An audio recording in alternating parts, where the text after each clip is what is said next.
MO.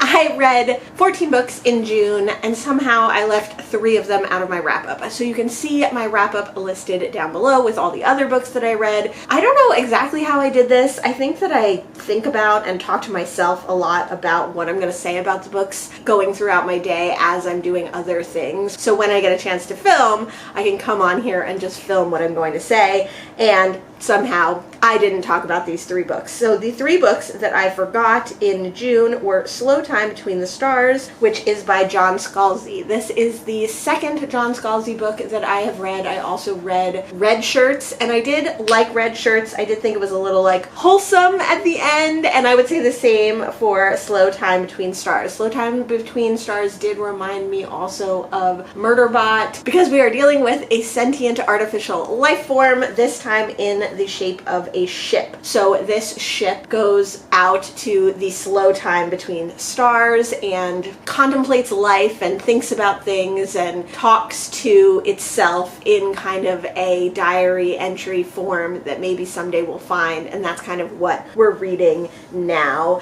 And I really like this one. I don't remember a lot of the kind of catalyst now as to what it was that sent this ship off onto its mission, its own created, perceived mission. Only that it did do that, like it had a mission from people, and then because it is its own person, its own sentience, it was able to go on and do more. It had a little bit of the messaging of Orbital and reminded me a little bit of Orbital by Samantha Harvey. I would even say that this one was better than Orbital in some ways, because although Orbital was very short, it was still like a kind of a slow, long, short novella, whereas Slow Time Between Worlds kind of gets a lot of the same things across, but in a much shorter, punchier amount of time. So I did enjoy this one. It was a little like wholesome, a little twee maybe, but I think that's John Scalzi's just kind of thing, is that he couches those universal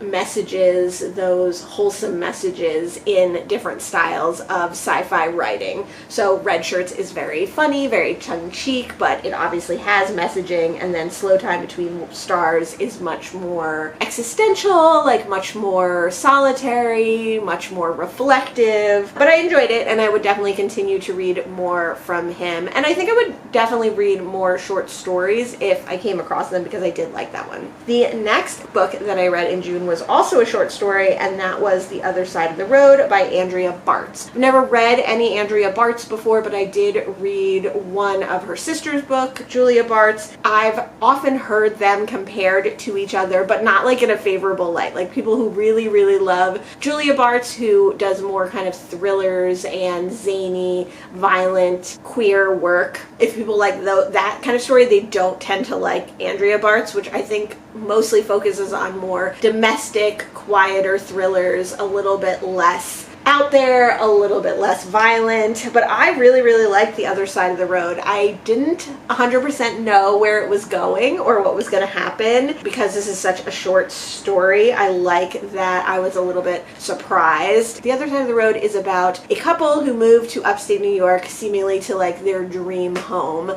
but one of the wives is always going away for work. She has to work down, I think in Philadelphia. I think they're from New York, but then she gets a job in Philly, and then they move to upstate New York, where it's like a 2-hour travel time down. Our pregnant wife, who's left at home, who's like the homemaker, is kind of left to be in this rambling old dream home of theirs by herself, which initially is a dream, but later kind of weird things starts happening, and she has a lot of anxiety and she starts like freaking out. So she's starting to maybe realize that things are not as idyllic as she originally thought. She's kind of nervous to tell her wife because this is her dream home, because it was so hard to get, and trials and tribulations and etc., etc. Worried. She's worried about the neighbors because it's kind of an isolated place, but they have like semi-near neighbors who seem like they're acting a little strangely. The story goes from there. It's a very, very short story, and I really like this one. I think the stay-at-home wife was pregnant. I'm pretty sure she was. And it was unexpectedly queer. Like I had no idea, and I read this during June. So both those two short stories I would say were queer, because Slow Time Between Stars is definitely asexual rep, and then The Other Side of the Road is lesbian rep, which is super, super fun. And then the next book that I read in June was another queer book, which is You Should Be So Lucky by Sebastian. This is the second in a companion series, which I think is called something like the Mid-Century Modern New York series or something. And the first book in this series is revolving around two reporters. And in this second book, You Should Be So Lucky, we see a reporter that we met in the first book, I think, I didn't read the first book, interacting with people from the first in the series, and the main person in that series wants our reporter in this to do a report on this new player to the Brooklyn Robins. So the Brooklyn Robins is a baseball team, and it was actually a baseball team pre-Dodgers in Brooklyn. A new team member has joined the Brooklyn Robins, and he was like this hot prospect. He was doing really well on his other team, but he's really not happy about having been transferred to the Brooklyn Robins, and now he's not doing well. So he's not hitting, he's definitely got the yips, he's definitely losing his mojo, and he's a little bit of a hothead. So when he's talked to the press, he's said things about the team that were not cool, so the team is giving him the cold shoulder. He's having a really hard time. He's struggling with being in New York and not being out in the Midwest where he's from. The reporter wants to do a story on him,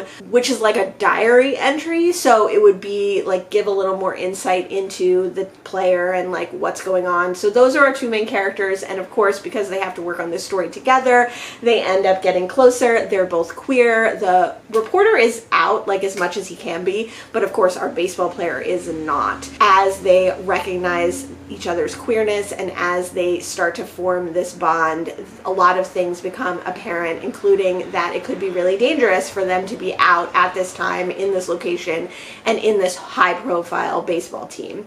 So it's a slow burn romance between the two men. I think that's obvious.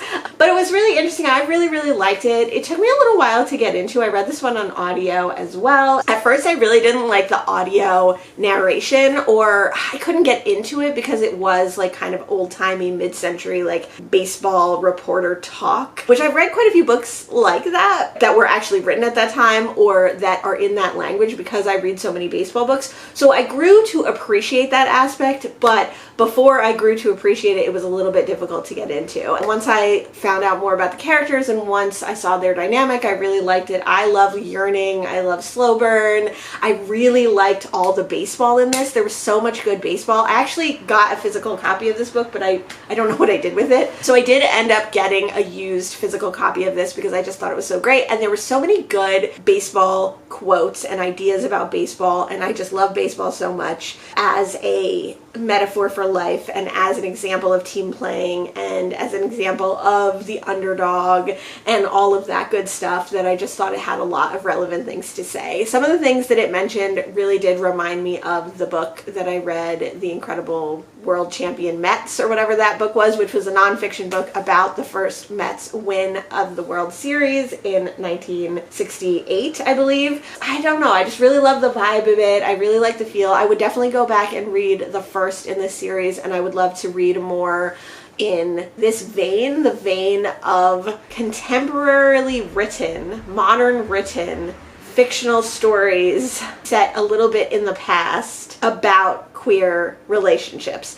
I did include You Should Be So Lucky in my baseball vlog. I will leave that listed down below, and that's probably partly why I forgot to include this particular book in my June wrap-up. And so I spoke a lot more about it there, and I spoke a lot more about the flaws that I felt with this book there. This book did remind me in the pining and in the atmosphere of queerness of A Lady for a Duke, which I loved. So if you have recommendations for books that are similar, like think of the cross-section between A Lady for a Duke and this, but in like a slightly more modern setting, like definitely the early 1900s is my favorite time period probably, I would love to hear them. But I would also love to hear more queer books about baseball specifically, so I would love to hear that in the comments down below as well. Those are the 3 books that I missed in my June wrap-up. Like I said, check out the rest of my June wrap-up. Let me know if you've read any of the 3 books that I mentioned here. Let me know what you thought of them. Thanks so much for joining me today, and I'll see you in the next one. Bye!